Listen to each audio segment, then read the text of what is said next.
let's get back to those interviews. How many songs did the Beatles record throughout their career? Wow, it depends which list you're going for. It's got other ones on their albums. Then, of course, they did the BBC sessions. And the bootlegs you and I definitely haven't got, have we, Charles? No, never owned a Beatles bootleg. Absolutely. No, that would be so wrong of us, wouldn't it? I think there's officially 213 songs. Yeah. But of those, there's 188 originals, 25 covers. But they've recorded endless other songs that they did in the BBC, that they did it in Hamburg, exactly, that have come out on live version. So that goes double, triple that amount. Yeah. Plus, then there's all the songs they wrote, which they gave away to other artists, which was there's a lot of those. Whether it's Cecilia Black, Billy J. Kramer, The Foremost. So they were handing over their original songs for others to perform as well. Right. You said there was 25 covers that they recorded. What is your favorite cover that they did? Ooh. I think the most important cover song they ever did was Long Tall Sally. And this is one of those songs which has it tells the Beatles' career, because it's the song John said wanted him to become a rock and roller when he heard that in about April 1956. Paul McCartney played a bit of Long Tall Sally to John when they first met at the audition. When they came back from Hamburg for the first time and Beatlemania started in Liverpool, the song they opened their set with was Long Tall Sally. When they came to America, the song they played, Long Tall Sally. And when they finished their last concert at Candlestick Park, Long Tall Sally. For historic reasons, David's right. It's Long Tall Sally. For personal preferences, for me, it's a tie between Please Mr. Postman and Rock and Roll Music. Please Mr. Postman, I think they just captured the Motown sound so perfectly while making it their own. But for Rock and Roll Music, there was something genius that, unless you're a fan, you probably don't know. And John changes a few words. Instead of it's got a backbeat, you can't lose it. If you listen carefully, he's saying it's got a black beat, you can't blues it, which is just genius. I mean, and to sneak that in those days is just wow. Now, my favorite cover is Till There Was You, that they took a song from The Music Man and did that in a just most beautiful rendition. Just the different syncopations, and I just find that one just wonderful to listen to. We probably have Paul's dad to thank for that. Exactly. Because there wasn't just the jazz influence, there was the Broadway influence and all the musical classics and all that. Yeah. So Paul knew the song from before, probably always sang it in the shower, probably loved it, and was able to transpose it and make it a Beatles song. All those kind of songs, they're the ones that their parents were listening to in the house. They're probably just the one radio or radiogram as they were, and your parents had control of that. So whatever music your parents were listening to was the music the Beatles were listening to, because that's what they were first hearing until they got their own radio sets. So you got all those influences that are there, which are, like you say, music hall, Broadway, jazz, blues, a bit of everything. It's amazing. Now, Sgt. Pepper's Lonely Hearts Club Band was the first album that I heard on 8-track. Wow. And I remember being fascinated, number one, with the songs from the album, but also with the fascination of the 8-track that you could punch ahead or replay songs with just a punch of a finger. Oh, 8-track. I used to have an 8-track machine. Fabulous. See, I was behind the times with Pepper. I've told this before. When Pepper came out, I don't think I had an FM radio player. I only had AM still, and there were no hits on Sgt. Pepper. And I went with my folks to the store, and I said, the only album I'm missing is Something New. I want something new. And they said, well, here's Sgt. Pepper. And I said, and I looked on it, and there's no track listings, and no, that's okay. I want something new. And the clerk is arguing with me. This is the newest. And I go, no, I have Meet the Beatles. I have the Beatles second album. I have Beatles 65. I have the early Beatles. I'm missing the album called Something New. That was the name of the album in America, the Capitol release. They went through their archive. They found it somehow in the background. Oh, there is an album called Something New. The clerk didn't know it. I bought Something New instead of Pepper. And of course, the years have taught me how great Sergeant Pepper is and what an influence it is on the rest of the world, and how it's the greatest concept album, blah, blah, blah. But at the time, I was, listening to the Monkees and the Turtles and all the other bands that were on the radio, because Pepper was a little beyond me, and it took a while for me to catch up. Also, I think it was like for my 7th or 8th birthday, someone gave me a copy of the Chipmunks singing the Beatles. Oh, one of the best albums of all time. Oh, it just set the harmonies so cool. And that's one thing I learned from the Beatles was harmonies, listening to harmonies and able to get that ear and sing for them as well. Yeah. So that's but the Chipmunks singing the Beatles, I wore that album out. Treasure that album. That counted as a Beatles album to me. I love that one. I love it. What are some of the other albums that have personal stories with you? Like the White Album. I still have the pictures of there was headshots of each of the Beatles in the White Album. I still have those.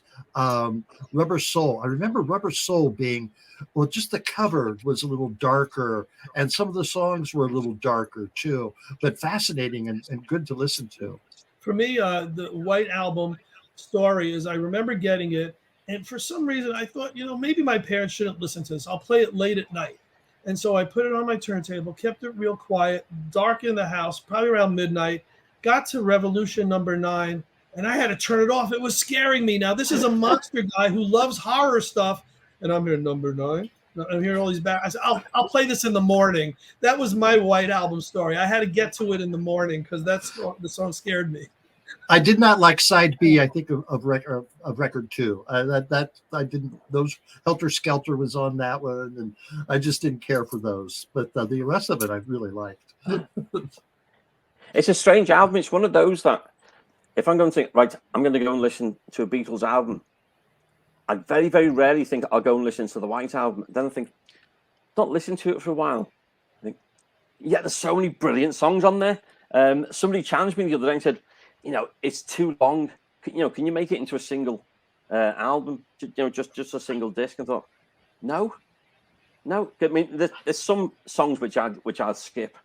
Revolution 9 to me is known as skip. So it comes on and goes skip. So there's a few songs there I think, because I'm a Beatles fans, I've listened to them, but not again. There's such an eclectic mix on there. It's whatever style of music you like, it's on there. It's phenomenal that they could produce all these different types of music. Rocky Raccoon. On an album.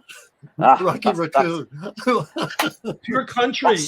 That's skip number 2. That's pure country. Oh, really? Oh. Yeah. But no, it is pure country. Absolutely. And Obla Dia Bla Da, reggae. There's every possible thing. When I record those for my kids, I didn't want them to be traumatized by Revolution number 9, and so I popped in. I'm trying to think. You Know My Name, Look Up My Number took the place of in my recording for the kids, and then of course they discovered it and they played it over Revolution 9 over and over because it fascinated them. So go figure. Yeah. But Obla Di Obla Da, I mean, there's a perfect example of one of the parts of the Liverpool story that I uncovered a few years ago, which was what I call the Black Roots of the Beatles. A huge Afro-Caribbean community in Liverpool. And with all these, the Black American servicemen coming down to the black clubs in the area where I grew up, they were bringing their records. Well, John, Paul and George were hanging out in the black clubs, and they were hearing some of these amazing Calypso songs, stuff that you wouldn't normally get on, certainly not in the popular charts. But they were hearing all of this music. And they were talking to and meeting these black musicians who had their own groups. And of course, they loved the music by black musicians as well. And so they were fascinated with these people they were hanging out with.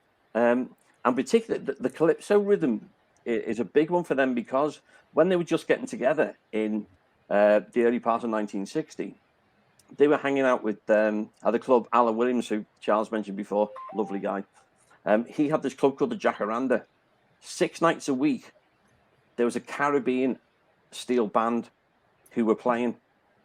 On the night they had off, the Beatles as they were starting would play.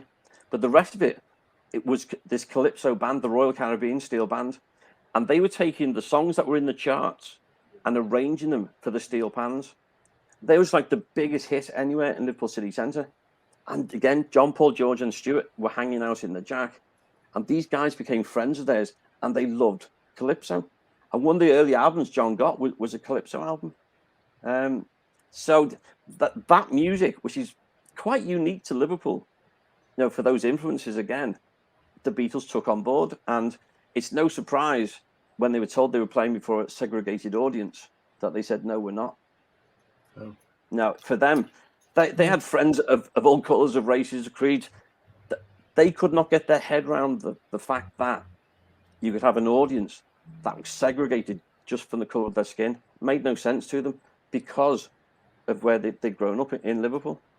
And so, some of the things that David is touching on are in his books. I mean, there's stuff that's been in his books that no one's ever known before for, you know, the 50, 60 years of Beatles, you know, history. And he uncovers like the Beatles detective in so many ways. You know, Liddy Pool was the first, but everything he's done is just such amazing research. And he shares that. So when we're bringing people on the Beatles tour, we go to London for a few days, and then we go to Liverpool for an entire week.